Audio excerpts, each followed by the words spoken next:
Hermanos, Sí, vamos a comenzar entonces esta noche. Eh, Tal vez el pastor Job nos dirige en oración. Ok,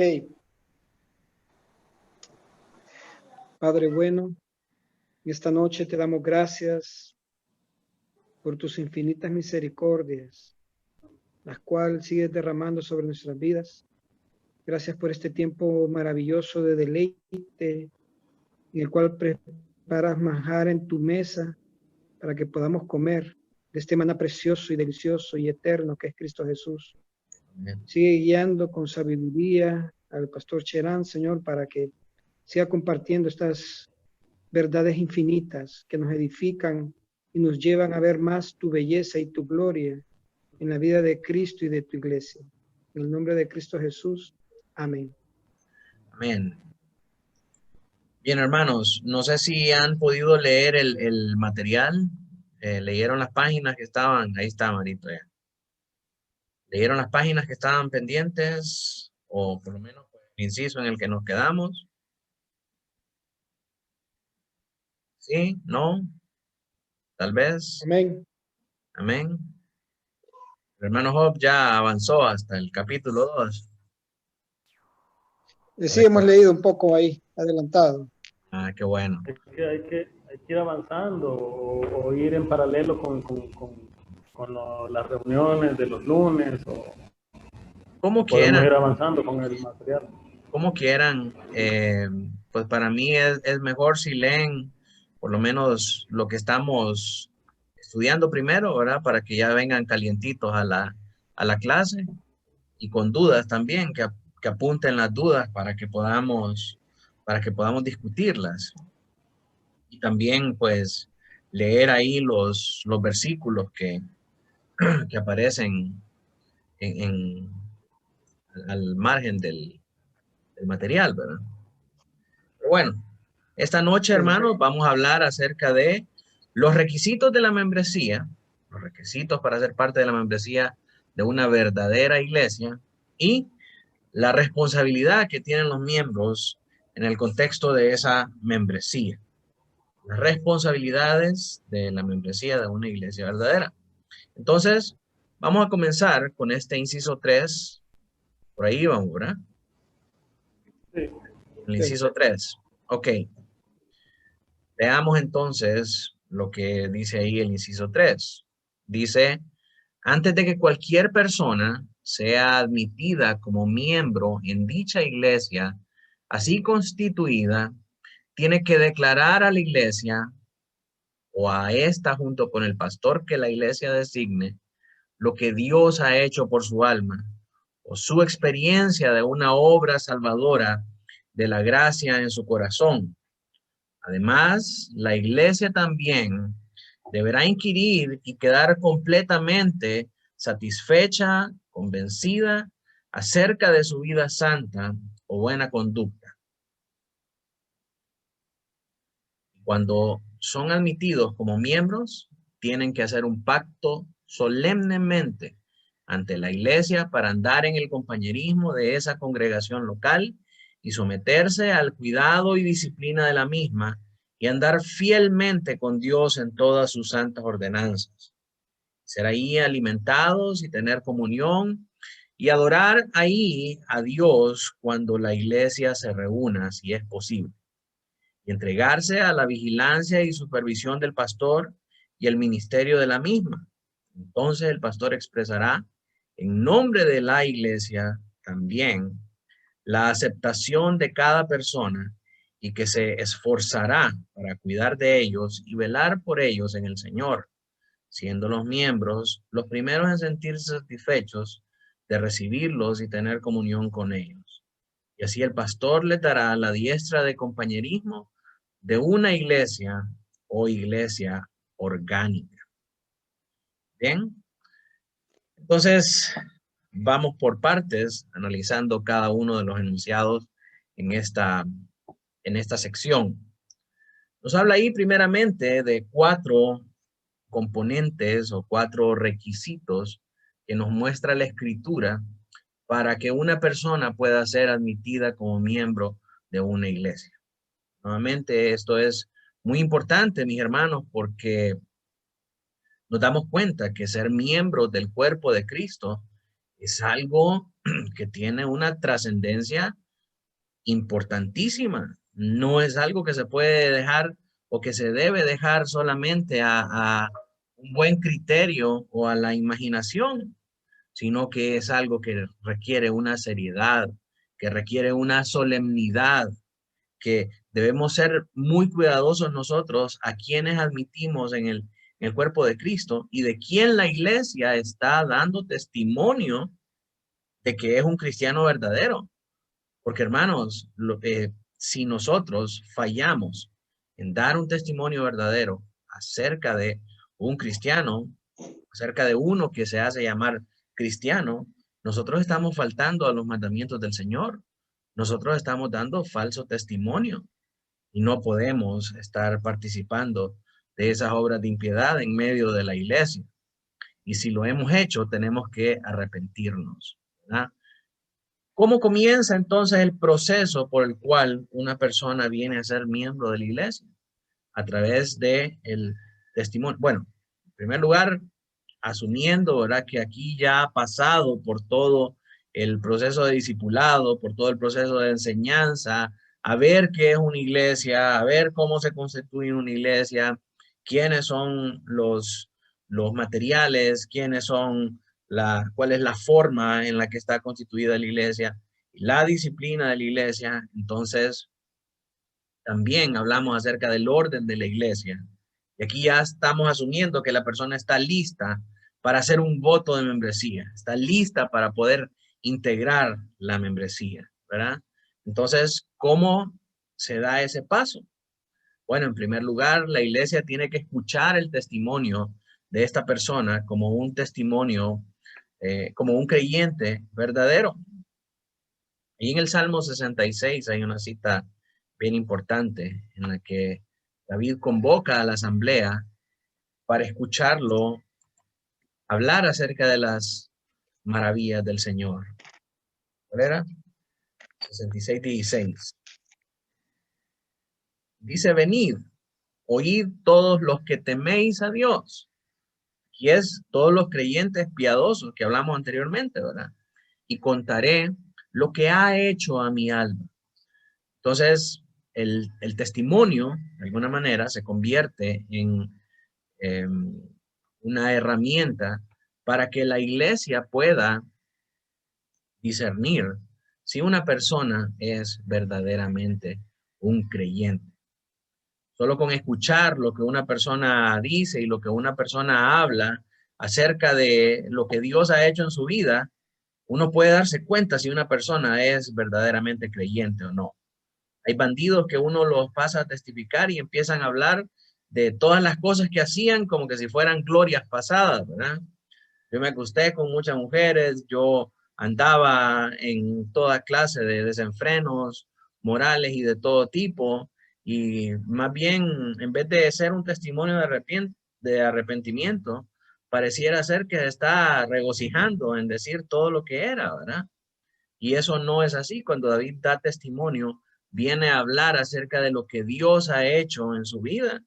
Es un testimonio acerca de la obra del Señor en su vida. No es un inventario de sus habilidades ni un inventario de sus pecados más reconocidos, ¿verdad? Es un testimonio de la obra de Dios. El testimonio tiene que ser centrado en Dios y en su misericordia y todas las cosas. Todo esto se descubre cuando uno comienza a hablar con una persona, cuando la pasa al altar y empieza a develar lo que hay en su corazón. Si ha sido una persona verdaderamente transformada, va a poder hablar acerca de las maravillas que Dios ha hecho en su corazón. Si esa persona no ha sido transformada todavía, nosotros lo vamos a escuchar en su testimonio. Nosotros vamos a saber qué es lo que hay en su corazón. Y si está jugando a pretender ser cristiano, también se va a evidenciar delante de la asamblea. A nosotros nos ha pasado que hemos venido preparando personas, hemos venido discipulando, hemos venido llevando a esas personas hacia ese punto y evidencian tener un cambio evidencian tener un compromiso, pero cuando ya les habla acerca de testificar delante de la congregación, a último momento se echan para atrás, ¿verdad? Y no es por el hecho de que tienen pánico escénico, sino que simple y sencillamente saben que en su corazón no está una convicción verdadera para ser creyentes. Me pasó que muchas personas pasaron por todo el proceso de membresía y lo que querían era pasar al frente y ser presentados como miembros para presentar a sus hijos. Y es algo con lo que hemos luchado duramente acá, contra esa enseñanza supersticiosa de presentar a los hijos delante de la congregación. Porque muchos piensan que con presentar a los hijos ya se desligan de sus responsabilidades como padres. Solo los presentamos y ya estuvo. De ahí para allá todos se van en automático al cielo. Ya no tengo que hacer nada yo como cristiano, ¿verdad? Y esa enseñanza es totalmente errónea y totalmente antibíblica, porque los niños no se presentaban en la iglesia. Se presentaban a los varones para ser circuncidados. A Jesús lo presentaron en el templo para ser circuncidado. No lo presentaron ante la asamblea para decir, miren el niño, qué bonito del matrimonio de José y María, sino que se lo llevaron al sacerdote para que él lo revisara para ser circuncidado. Y las niñas no las presentaban, no hay recuento en el testimonio de la escritura que diga que hayan presentado una niña delante de la asamblea para que el Señor bendijera a su familia, para que bendijera su vida y nunca se apartara del camino de Dios. Y aunque es un acto bien bonito y vamos a decir que sí, ¿verdad? Es bastante emotivo, no es bíblico. No podemos encontrar respaldo bíblico para hacer esas cosas, ni tampoco en la historia de la iglesia. En la historia de la iglesia no se presentaban los niños de esa manera. Entonces, muchas personas andan buscando eso solamente.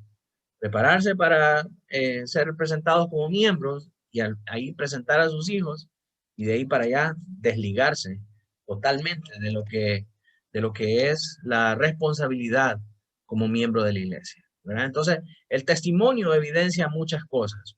Y noten también que tampoco no es que, bueno, hermano, solo tiene que ir allá y dar el testimonio y ahí los hermanos lo van a aceptar. No, después de eso hay otro procedimiento. En primer lugar, este hombre tiene que también, no es un testimonio superficial, no es un testimonio sentimentalista, no es un testimonio almático, sino que es un testimonio bien presentado ante la congregación que pueda defender puntualmente la manera en cómo esa persona ha venido a la fe, cuáles son las convicciones. Y hay hermanos que cuando les dice, hermano, usted tiene que venir ante la congregación y presentar testimonio. Y entonces se las tiran de delicados y dicen, no, si es así, entonces yo no quiero participar. ¿Y ustedes de dónde sacan eso? Que hay que ir a dar testimonio. Bueno, a nosotros nos lo dice Primera de Pedro 3:15. Miremos lo que dice Primera de Pedro 3:15.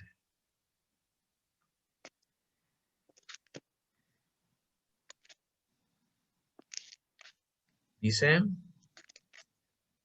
Primera de Pedro 3:15, sino santificad a Dios, el Señor, en vuestros corazones y estad siempre preparados para presentar defensa con mansedumbre y reverencia ante todo el que os demande razón de la esperanza que hay en vosotros. ¿Ah? Primera de Pedro nos faculta a nosotros para poder pedirle a los hermanos cuentas de cuál es la esperanza, cuál es la fe que hay en ellos. Y los hermanos, si se están santificando en el Señor, van a estar siempre preparados para presentar defensa con mansedumbre y no estando delicados, ¿verdad? Así como que usted no confía en mí, usted está desconfiando en mí. Usted deja saber qué es lo que pensarán de nosotros. Pero no, la Escritura nos manda a estar listos, a estar preparados para poder presentar defensa de la esperanza que hay en nosotros con mansedumbre, con reverencia, ¿verdad? Tenemos que ser humildes de poder decirles a otros la esperanza que hay en nosotros y tenemos que estar preparados en todo tiempo para hacer esas cosas.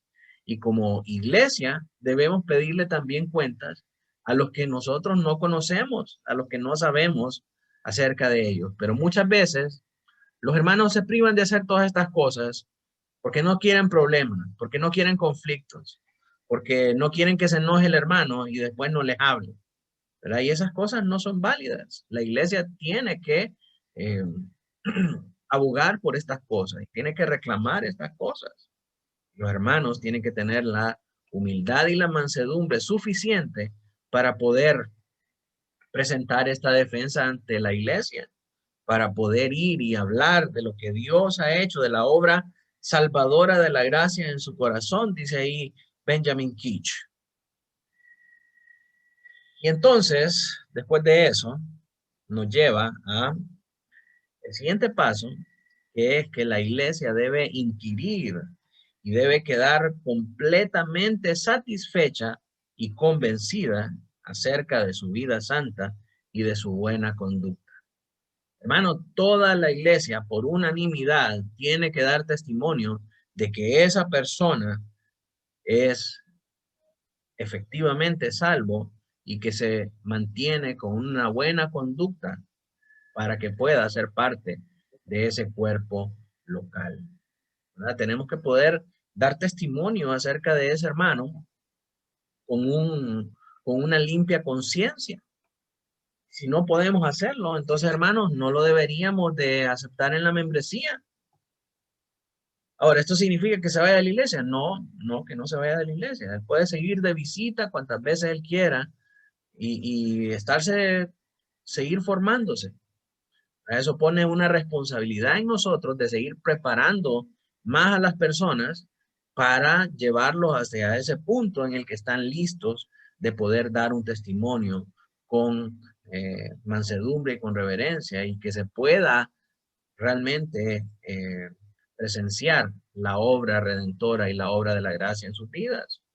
Entonces, más que una prohibición, es una responsabilidad para nosotros como pastores de poder discipular bien a los hermanos para que estén listos para poder testificar ante la iglesia, ¿verdad? Y ¿cómo sabemos cuál es el punto en el que ya una persona está lista? Bueno, nosotros estamos con ellos, estamos estudiando, estamos conversando durante la semana y pues eventualmente nuestras conversaciones evidencian esa madurez en una persona, ¿verdad?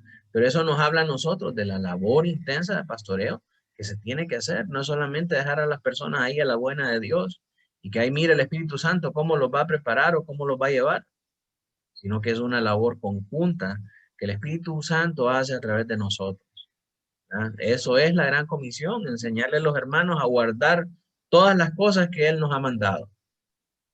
¿Cómo lo vamos a hacer? A través del discipulado. A través del discipulado. Entonces, vemos un ejemplo práctico acerca de eso en, en la predicación de Pedro, en la enseñanza de Pedro, cuando él está en casa de Cornelio en Cesarea y recibe la visión, aquella, ¿se acuerdan? ¿Verdad? Recibe la visión del lienzo que bajó y le presenta a todos los animales inmundos y el Señor le está mostrando que él está extendiendo su salvación hacia los gentiles. Entonces Pedro viene y reúne a los judíos y les empieza a contar acerca de estas experiencias y de estas visiones, a darle testimonio, así como nos dice la Escritura, de lo que está pasando. Entonces la iglesia escucha todo lo que el Señor está haciendo. Ah, hermano, entonces yo puedo testificar y puedo enseñar de sueños y visiones. No, hermano, acuérdese que en aquel entonces no teníamos el Nuevo Testamento. El Señor se manifestaba a través de estos dones sobrenaturales para ratificar el poder que tenía la iglesia ante, ante los incrédulos, ante los que no creían, ¿verdad? Entonces, a través de estos sueños y visiones, Dios estaba comunicando el plan de salvación que era más allá de Israel nacional y sobre los gentiles, ¿verdad? Entonces leemos ahí en Hechos 11, desde el 4 al 24. Déjenme ponerlo por aquí.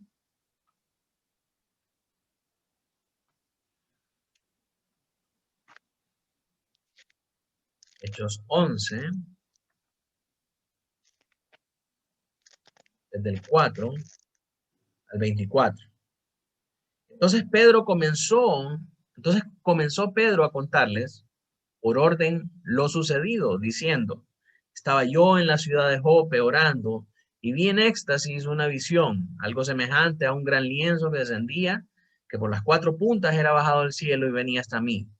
Cuando fijé en él los ojos, consideré y vi cuadrúpedos terrestres y fieras y reptiles y aves del cielo. Y oí una voz que me decía, levántate, Pedro, mata y come. Y dije, Señor, no, porque ninguna cosa común o inmunda entró jamás en mi boca. Entonces la voz me respondió del cielo por segunda vez, lo que Dios limpió, no lo llames tú común.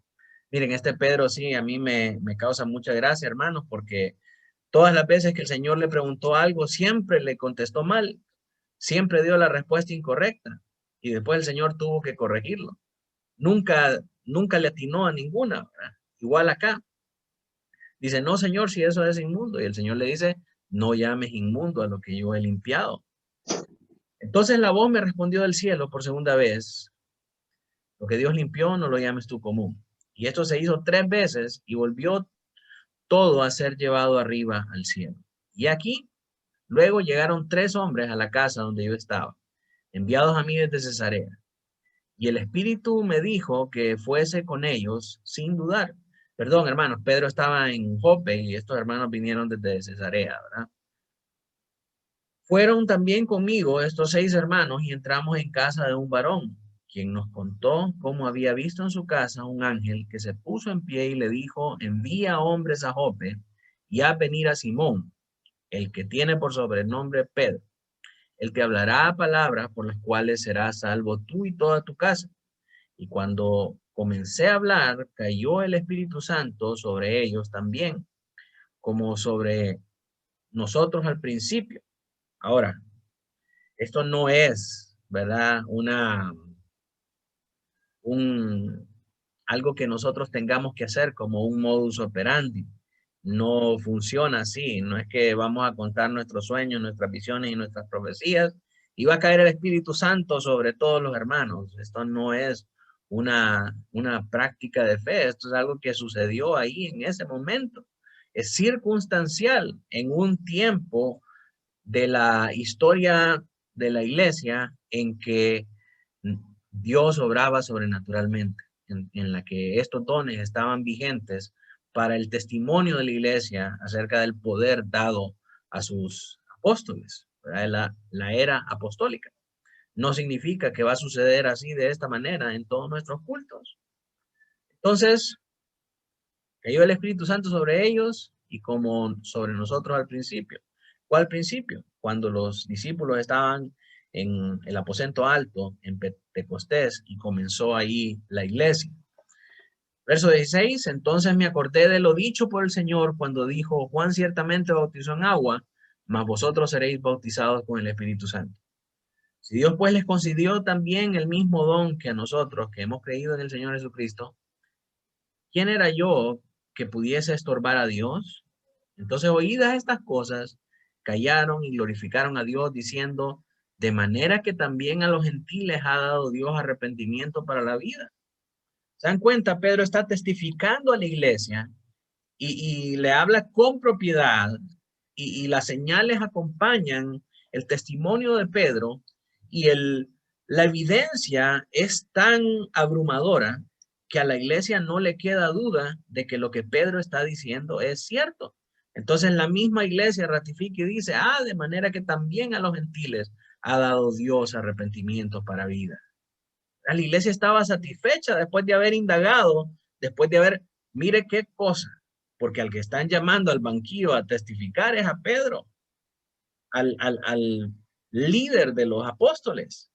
Lo están llamando a testificar, el hombre da testimonio y después del testimonio de Pedro, la iglesia queda convencida de que estas cosas son así. Entonces sigamos leyendo. Ahora bien, los que habían sido esparcidos a causa de la persecución que hubo con motivo de Esteban, pasaron hasta Fenicia, Chipre y Antioquía, no hablando a nadie la palabra, sino solo a los judíos. Pero había entre ellos unos varones de Chipre y de Sirene, los cuales cuando entraron en Antioquía, hablaron también a los griegos anunciando el evangelio del Señor Jesús. Y la mano del Señor estaba con ellos, y gran número creyó y se convirtió al Señor. Llegó la noticia de estas cosas a oídos de la iglesia que estaba en Jerusalén, y enviaron a Bernabé que fuese hasta Antioquía. Cuando llegó, vio la gracia de Dios, se regocijó y exhortó a todos a que con propósito de corazón permaneciesen fieles, porque era varón bueno, lleno del espíritu y de fe, y una gran multitud fue agregada al Señor. ¿Se dan cuenta? Por el testimonio de Pedro, la iglesia llega a ese punto en que está convencida de la obra de Dios, y esto trae también un crecimiento, una adición de nuevos creyentes que fue permitida. El paradigma que tenían los judíos en cuanto a permitir a los gentiles en sus iglesias fue quebrantado gracias al testimonio y a la enseñanza de Pedro, que recibió por parte de Dios y que se atrevió a presentar valientemente delante de la congregación de los santos, de modo que la congregación estaba convencida de que esta era la manera en cómo la iglesia, o esta era la dirección en la cual la iglesia debía crecer, ¿verdad? Eso, hermanos, muchas veces nosotros lo pasamos por alto y lo pasamos bien rápido, pero la valentía que requirió que Pedro le dijera a los judíos que íbamos ahora a aceptar a los gentiles dentro de nuestras iglesias, tenemos que pensar que trajo repercusiones serias. Y aquí la iglesia llega a su etapa de expansión y enfrenta nuevos desafíos. Porque comienzan, usted sabe cómo son los judíos de ritualistas. Y ellos, cuando se congregaban, tenían una serie de prácticas. Andaban con sus filacterias, andaban con sus talit, no me recuerdo el nombre de todos esos. Kipá. El kipá, bueno, el kipá se usa después, pero antes usaban el talit, que era un velo que ellos se cubrían cuando leían las escrituras. Antes de eso participaban de un baño ritual para purificarse. Era todo un protocolo. Y los gentiles, después de comerse un tasajo de chancho, se limpiaban nada más y iban para la iglesia. Y entonces eso creó grandes controversias, ¿verdad? Porque empezaron a decir, bueno, y estos ni se han purificado, ni traen todas las cosas, ni son circuncidados, ¿cómo los vamos a permitir en el culto al Señor? O sea, los apóstoles estaban en un gran dilema, porque esto no era cosa fácil, no es que, bueno, entonces ahora ya vienen, bienvenidos. Presentaban serias dificultades para la iglesia.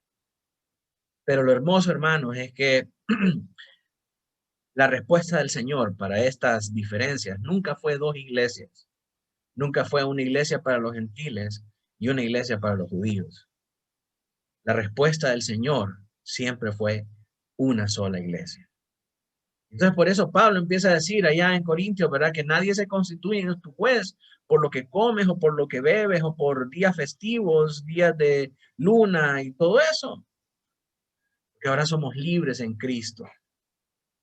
Entonces todas estas enseñanzas llevaron a la iglesia a una unificación, a que de dos pueblos se hizo uno solo, que es la iglesia como nosotros la concebimos ahora.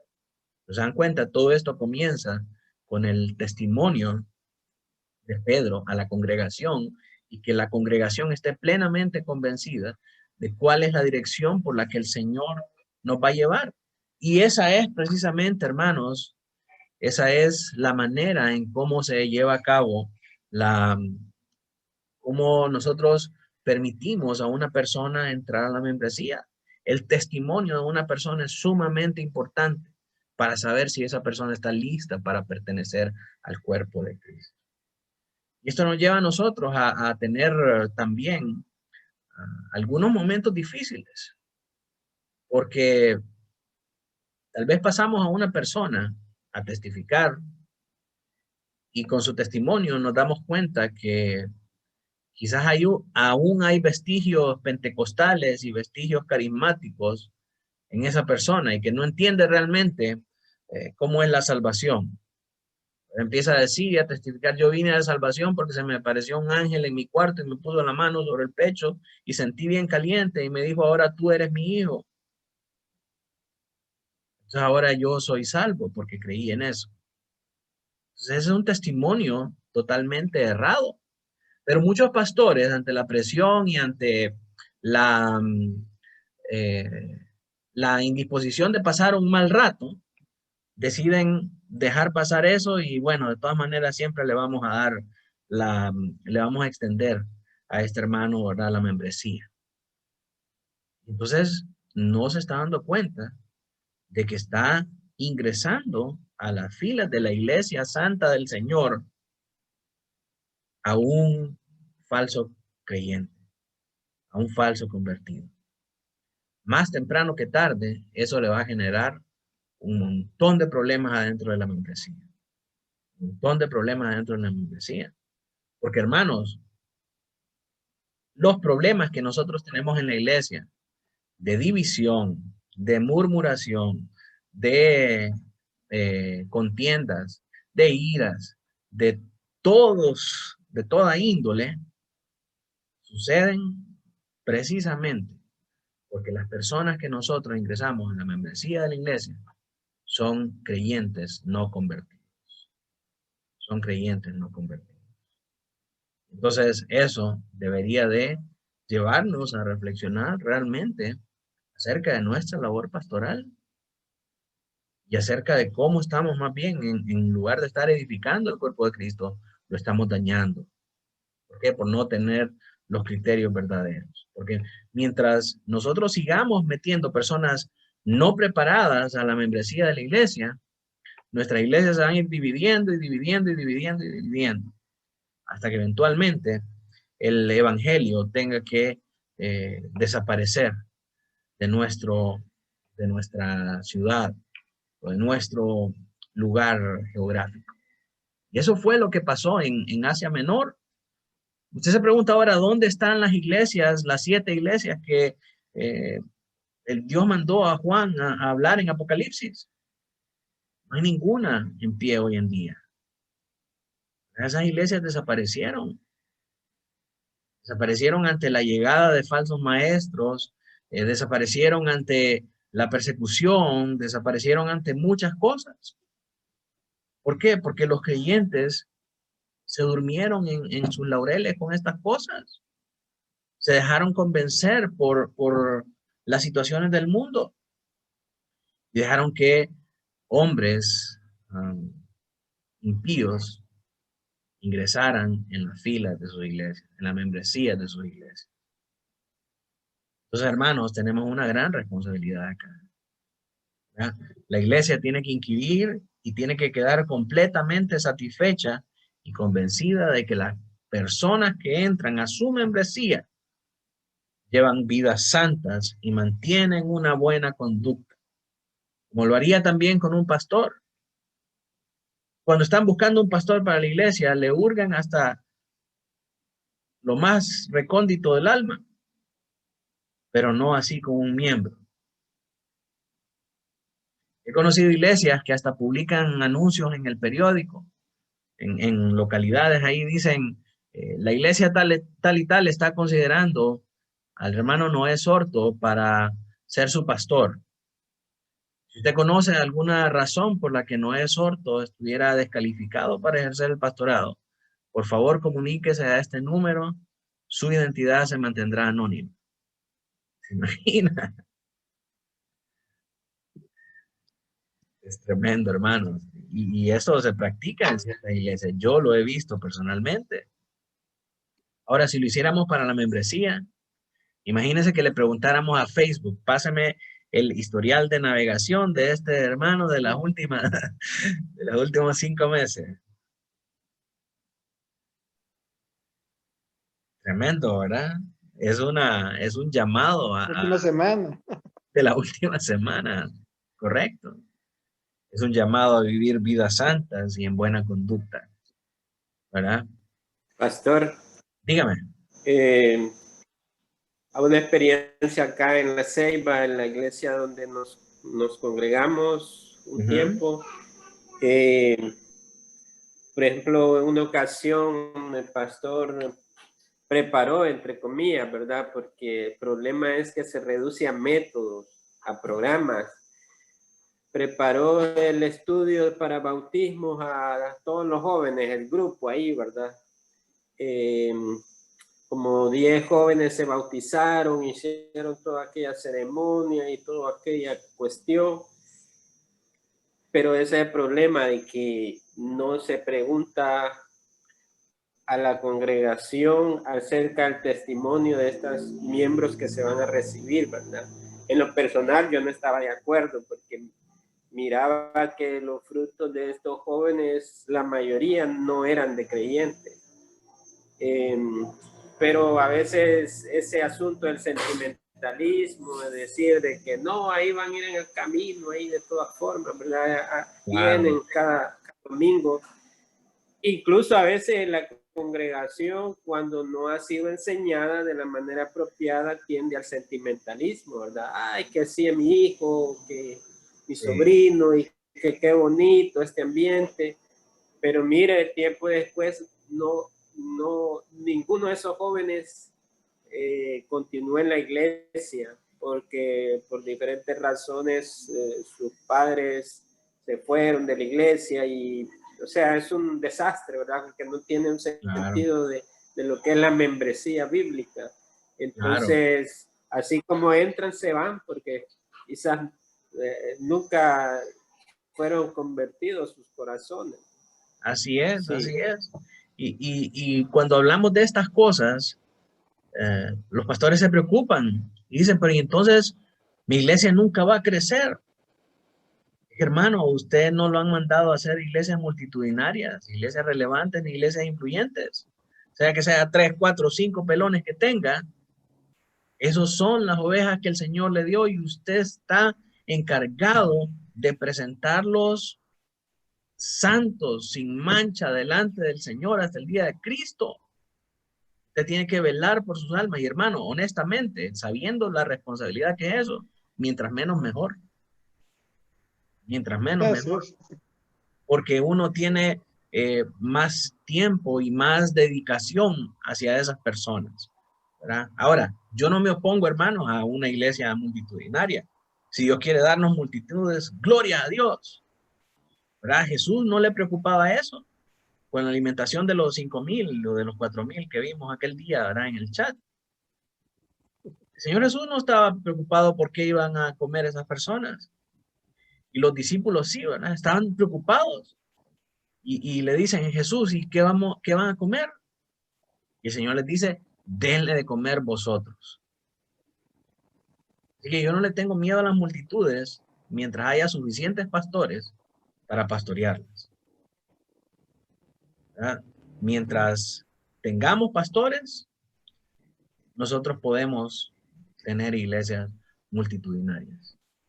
Pero si solamente hay un pastor para 5,000 personas, hermanos, eso es un desastre.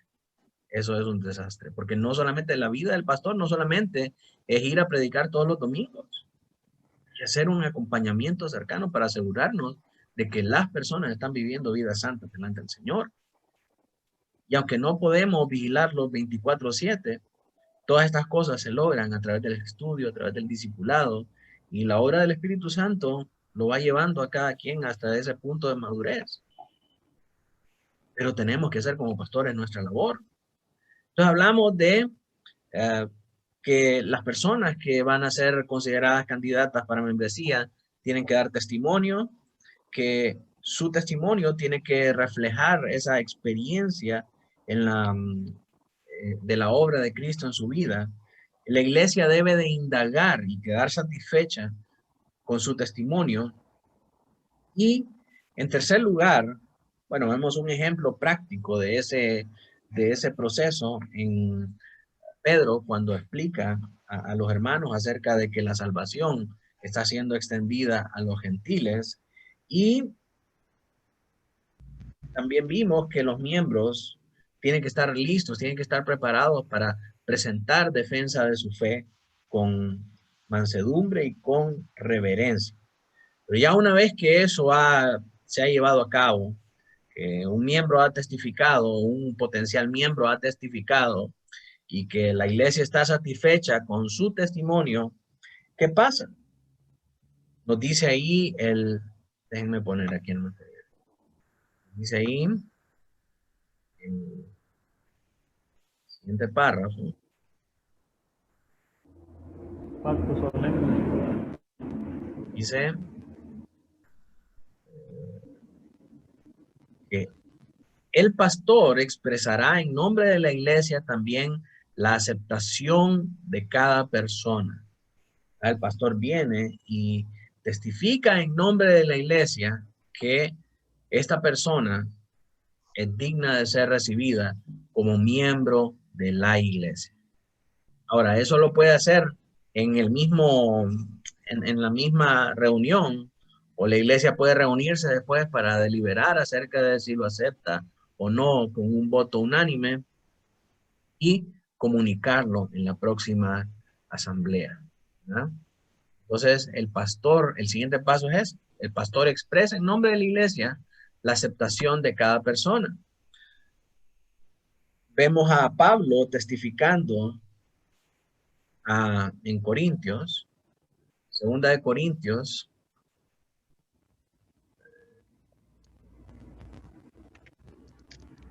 segunda de Corintios 8, del 1 al 5. Testifica acerca de la iglesia en Macedonia. Asimismo, hermanos, os hacemos saber la gracia de Dios que se ha dado a las iglesias de Macedonia. En grande prueba de tribulación, la abundancia de su gozo y su profunda pobreza, abundaron en riqueza de su generosidad. Pues doy testimonio de que con agrado han dado conforme a sus fuerzas y aún más allá de sus fuerzas, pidiendo con muchos ruegos que les concediésemos el privilegio de participar en este servicio para los santos. Y no como lo esperábamos, sino que asimismo se dieron primeramente al Señor y luego a nosotros por la voluntad de Dios. ¿Ve? Pablo dando testimonio acerca de las iglesias, de cómo ofrendaron generosamente para la necesidad de los santos. Dice el verso 3 aquí, doy testimonio de que con agrado han dado conforme a sus fuerzas y aún más allá de sus fuerzas. Este es un ejemplo bíblico del testimonio que un pastor da delante de la iglesia acerca de un miembro y en el caso de Pablo acerca de las buenas acciones de otra iglesia. Entonces, una vez que una persona ha sido ratificada como un miembro potencial de la congregación, que la congregación está lista y dispuesta a testificar de él, el pastor en nombre de la iglesia testifica que esta persona está lista para ser o se acepta, es aceptada en la membresía de la iglesia. Y una vez aceptada esa persona, pasamos a lo siguiente, que es el pacto de membresía. Dice, cuando son admitidos como miembros, tienen que hacer un pacto solemnemente ante la iglesia para andar en el compañerismo de esa congregación local y someterse al cuidado y disciplina de la misma. El pacto es muy importante.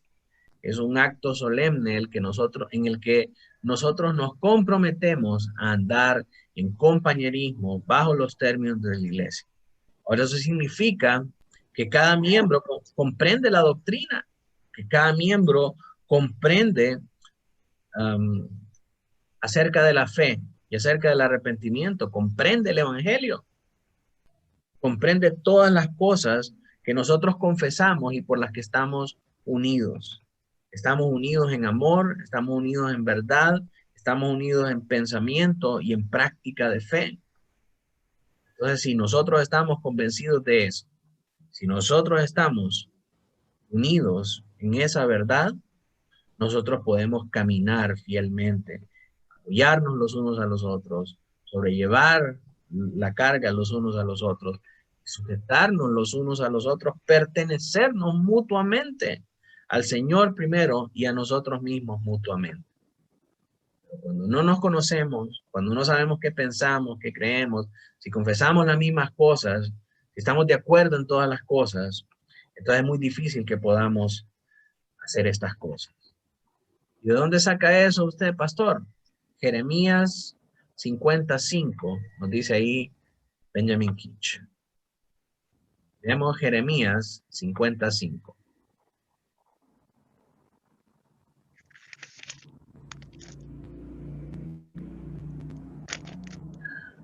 Preguntarán por el camino de Sión, hacia dónde volverán sus rostros, diciendo, hacia dónde volverán sus rostros, diciendo, venid y juntémonos a Jehová con pacto eterno que jamás se ponga en el olvido.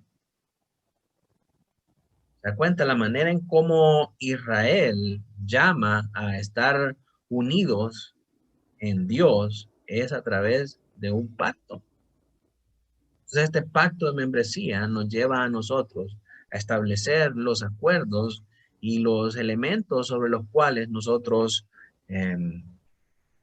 manifestamos esa unidad y ese compañerismo. Ahora, esto del pacto de membresía, hermanos, no es algo a lo que nuestras iglesias en Latinoamérica están acostumbradas.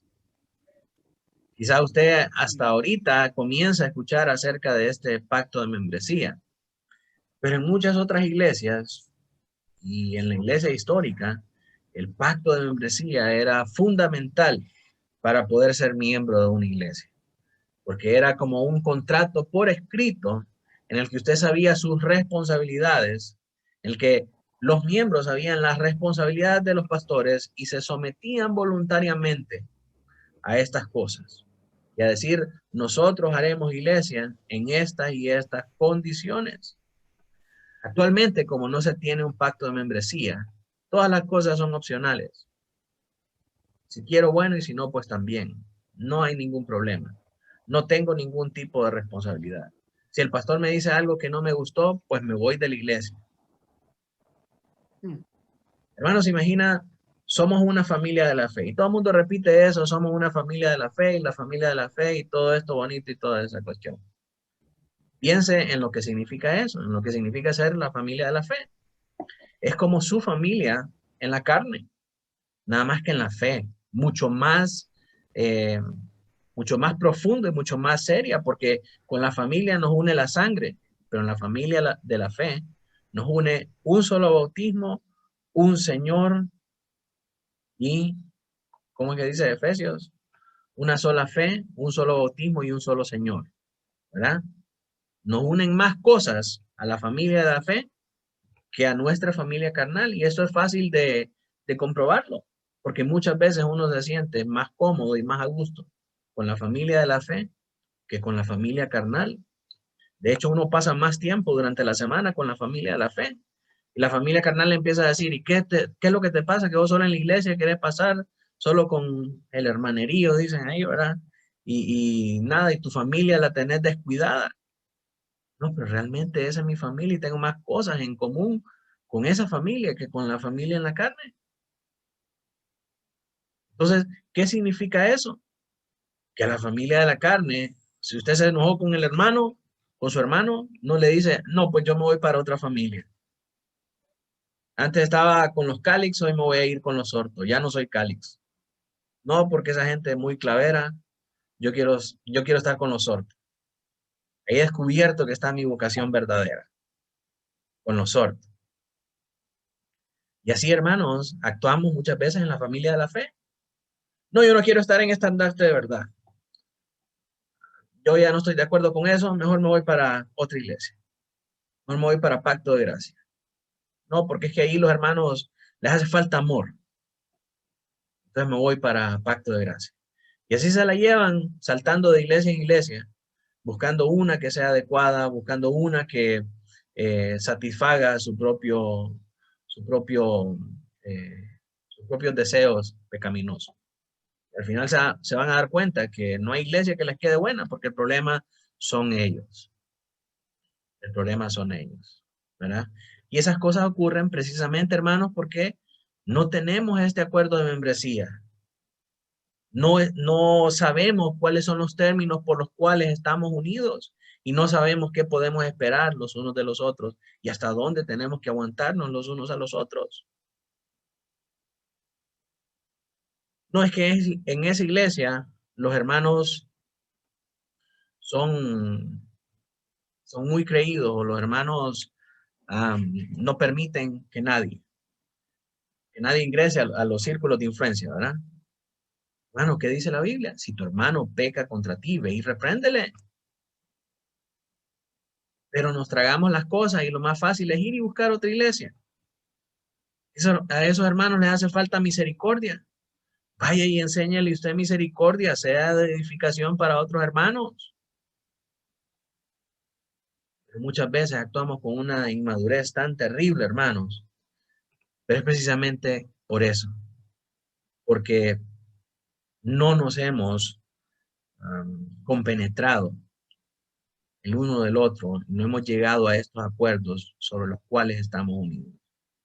Hermano, ¿qué piensas tú del bautismo? ¿Qué piensas de las ordenanzas? ¿Qué piensas del día del Señor? ¿Qué piensas de las cosas finales? ¿Cuál es tu visión de la escatología? ¿Cuál es tu visión acerca de la forma en la que Dios trata con la humanidad? ¿Cuál es tu eclesiología? ¿Qué piensas de esto? ¿Qué piensas del otro?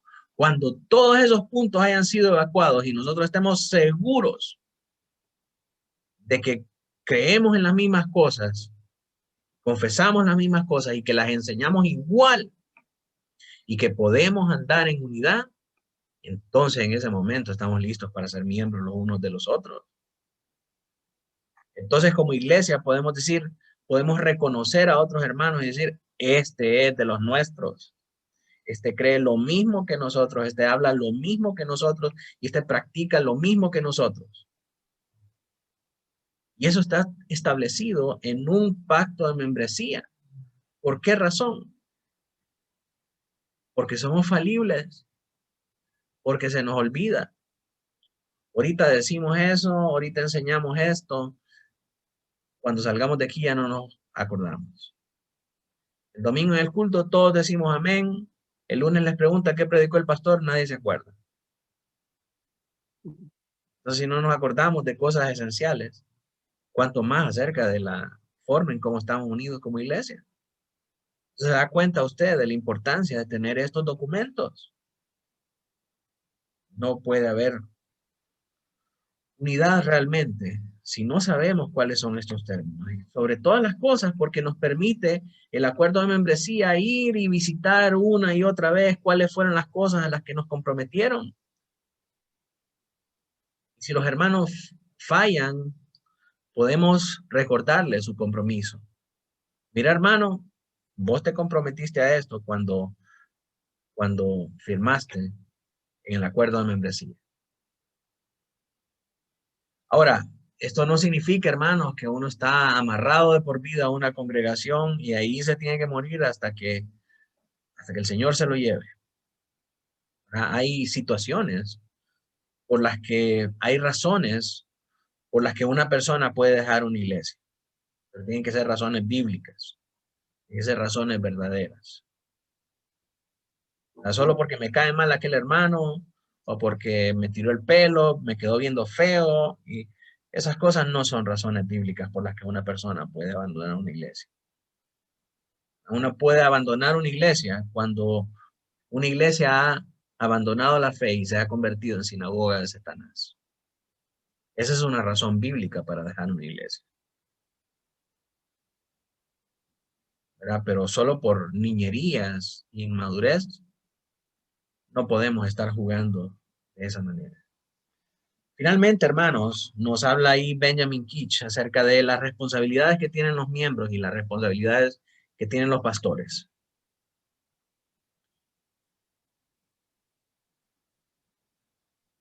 Dice, bueno, hablamos del pacto de membresía y también que se someten al cuidado y a la disciplina de la iglesia y andar fielmente con Dios en todas sus santas ordenanzas y ser ahí alimentados y tener comunión y adorar ahí a Dios cuando la iglesia se reúne, si es posible, y entregarse a la vigilancia y a la supervisión del pastor y el ministerio de la misma.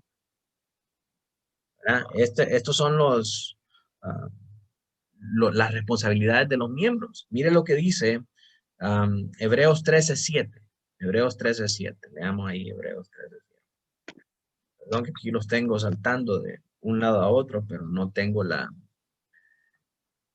el libro añadido aquí en la librería de la Biblia. Dice Hebreos 13:7. Acordaos de vuestros pastores. 17. ¿Perdón? Dice 17 ahí. Ah, perdón. 17, sí. Obedecer y hacer bien y de la ayuda mutua, no os olvidéis. Ah, no, perdón. Obedeced a vuestros pastores y sujetaos a ellos, porque ellos velan por vuestras almas como quienes han de dar cuenta, para que lo hagan con alegría y no quejándose, porque esto no es provechoso. Pero el verso 7 también habla algo similar. Dice, acordaos de vuestros pastores que os hablaron la palabra de Dios. Considerad cuál haya sido el resultado de su conducta e imitad su fe. Debemos sujetarnos a nuestros pastores. Debemos sujetarnos a la supervisión y al cuidado de los pastores. Como miembros, al ser miembro de una iglesia, se está poniendo bajo el cargo, bajo la supervisión, bajo la enseñanza de un pastor. Hay hermanos que no les gusta que les digan nada. Hay hermanos que dicen, no, a mí no me va a venir a decir el pastor nada de esto. A mí solo la palabra es la única autoridad.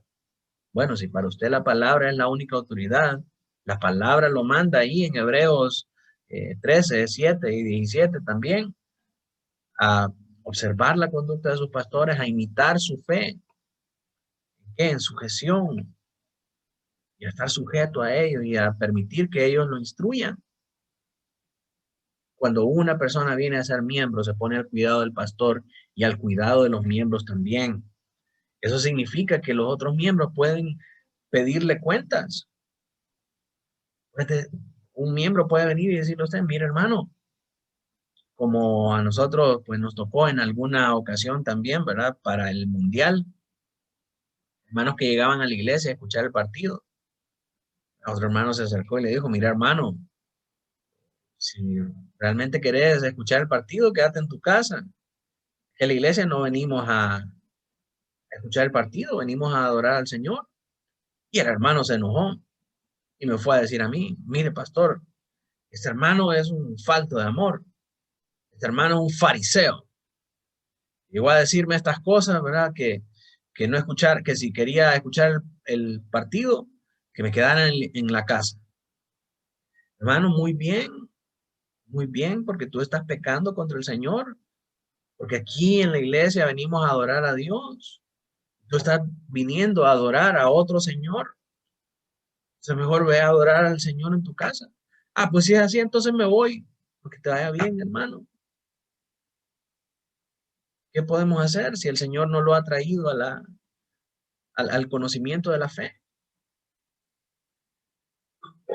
Y la gente piensa que llamar a los hermanos a obedecer a Dios es falta de amor, cuando en realidad es una muestra de amor. Si usted mira a su hijo metiendo el tenedor en el tomacorriente, no le va a decir nada, porque no quiere que se moleste, porque no quiere que se enoje el niño. No, si lo ama, le va a decir, deja de hacer eso porque te vas a lastimar. No es legalismo llamar a las personas a obedecer la ley del Señor. Como miembros estamos supuestos a hacer eso. Cuando firmamos un pacto de membresía, nos estamos sometiendo los unos a los otros y sometiendo a las autoridades de la iglesia, a sus pastores, para que sus pastores puedan venir y decirnos, hey, ¿qué estás leyendo? ¿Cómo estás avanzando en tus disciplinas espirituales? ¿Cómo vas con el plan de lectura? ¿Estás memorizando? ¿Qué pasó que no llegaste?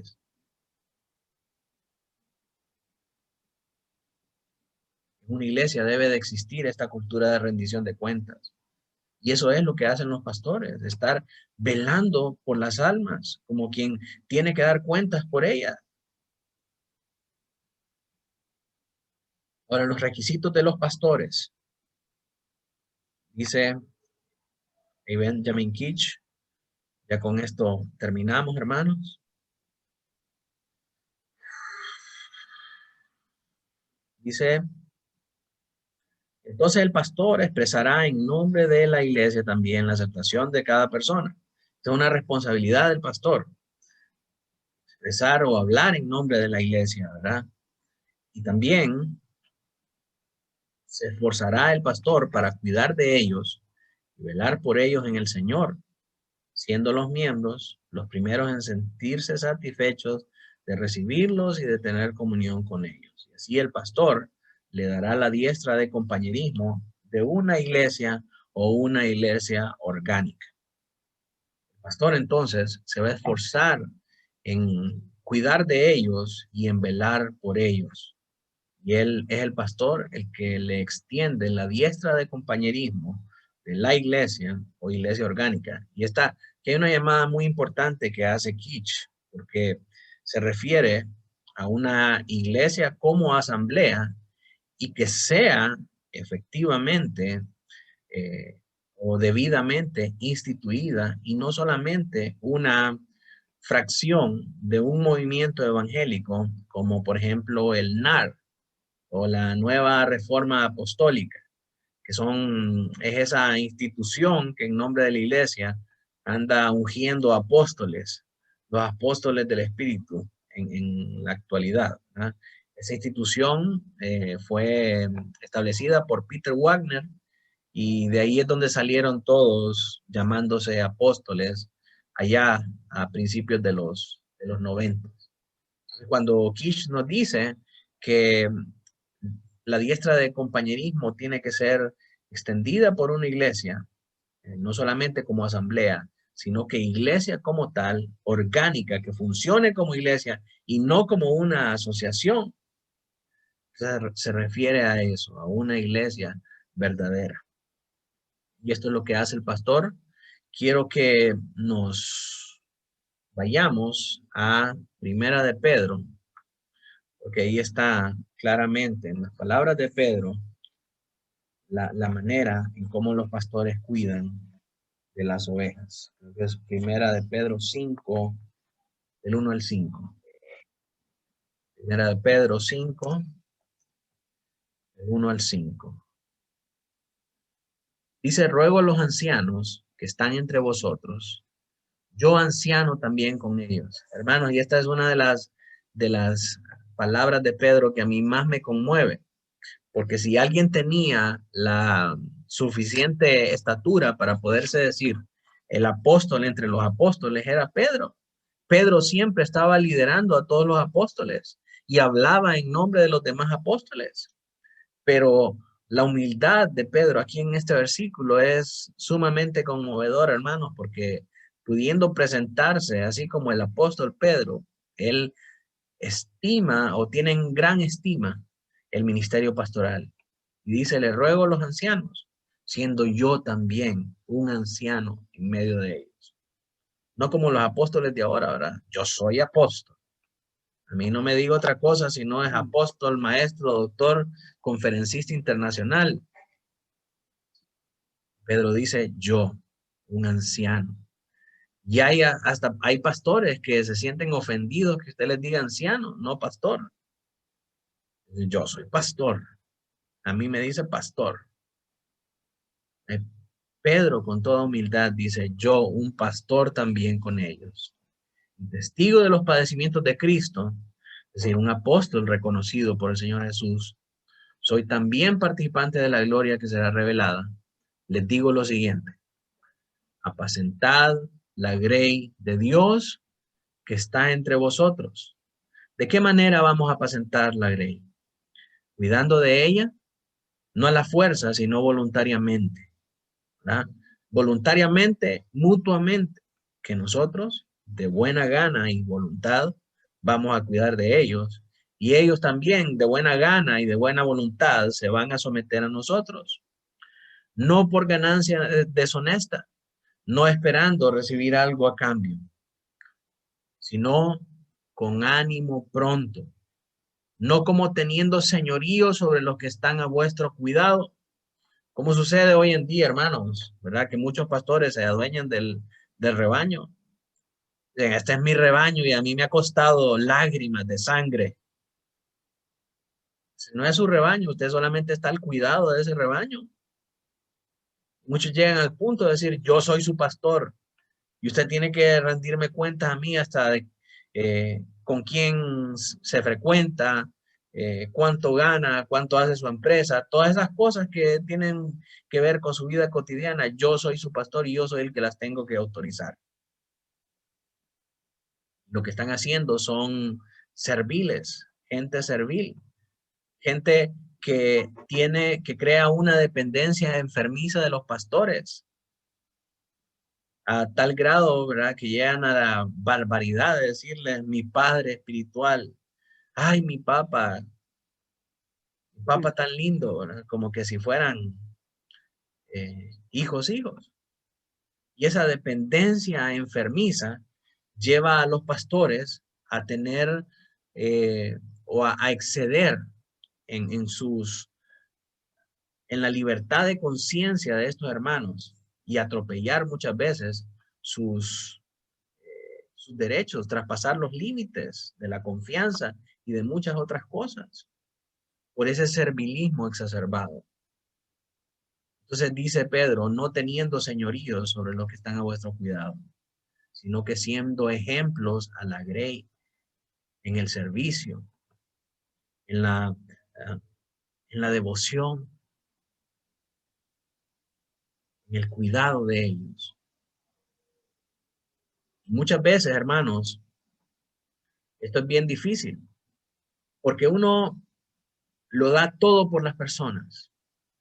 No se desvela, uno está ahí cuando están en el hospital, uno está ahí orando por ellos, uno los acompaña en los momentos de tristeza, en los momentos de alegría, se esfuerza por prepararlos, dice, aparta de su tiempo, deja de hacer cosas con su familia para preparar a los hermanos y de repente los hermanos salen con que no, fíjese que me voy a los estados porque ahí me está haciendo mal y no, ya no quiero estar acá, mejor me voy para otro lado.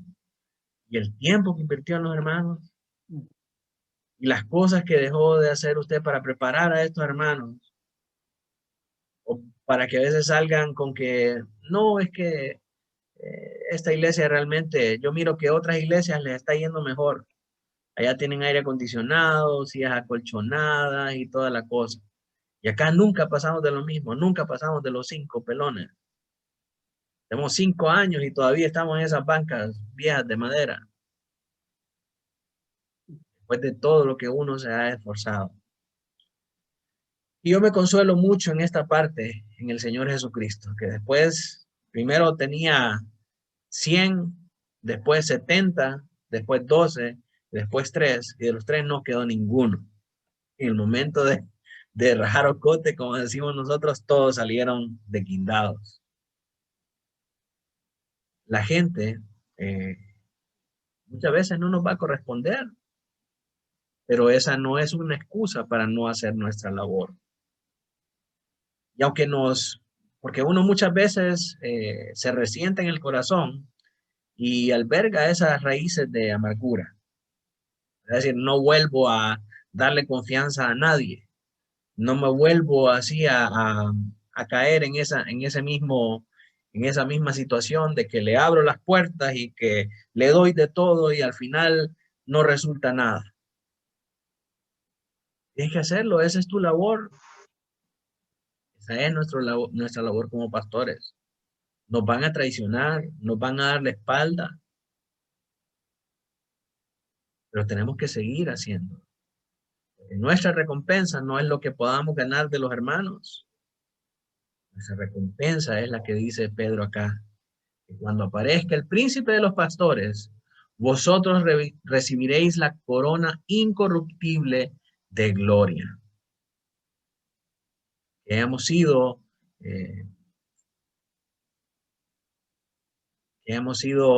traicionados en el ministerio, no es un impedimento ni una excusa para que no sigamos haciendo lo que el Señor nos mandó a hacer. Ser discípulo es la tarea de toda la vida. Cuando nos quedemos sin discípulos, porque todos se fueron, siempre vamos a tener a alguien que discipular, siempre vamos a encontrar a alguien. Si no es con los de afuera, entonces con los de adentro. Pero tenemos que hacer nuestra labor. Esa es nuestra responsabilidad como pastores y miembros de la iglesia. Así que, hermanos, hasta aquí vamos a dejar esta enseñanza del día de hoy. Así que oremos al Señor. Amantísimo Dios, Padre Celestial, gracias, Señor, por esta oportunidad que nos das de poder, Señor, reunirnos en tu nombre para estudiar tu palabra, Señor, y para escudriñar en ellas la manera en cómo tú has establecido, Señor, y tú has determinado que aquellas personas que tú has salvado puedan ser agregadas, Señor, puedan ser recibidas en tu cuerpo. Ayúdanos, Señor, a poder ser miembros fieles que entienden cuál es su papel y cuál es su responsabilidad dentro de la iglesia, Señor, para que podamos reconocer también con verdad y con responsabilidad a otros miembros que son dignos de ser llamados, Señor, a ser parte de tu iglesia. Te pedimos que como pastores, como líderes, como plantadores de iglesia, Señor, tú nos permitas también poder desarrollar nuestro ministerio de una manera fiel, cuidando a las personas, velando por ellos, Señor, con ánimo pronto, no por ganancia deshonesta, Señor, sino que de manera voluntaria y con afabilidad, sabiendo, Señor, que ese es el motivo por el que tú nos has llamado al ministerio. Y ayúdanos a poner siempre nuestros ojos y nuestra esperanza en el supremo galardón, en la corona que recibiremos de Cristo cuando Él venga. Más allá de cualquier corona, Señor, Cristo mismo, poder disfrutar de Él, poder disfrutar de su presencia y de su gloria por los siglos de los siglos. Será nuestro máximo galardón, Señor. Y hacia eso apuntamos, Padre, a eso nos aferramos. En nombre de Jesús, amén y amén. Bien, hermanos, Amén. muchas gracias. Espero que este tiempo siga siendo de edificación para ustedes y los invito a ser constantes en esto y que podamos reunirnos nuevamente el próximo lunes para seguir aprendiendo juntos. Que Dios les bendiga.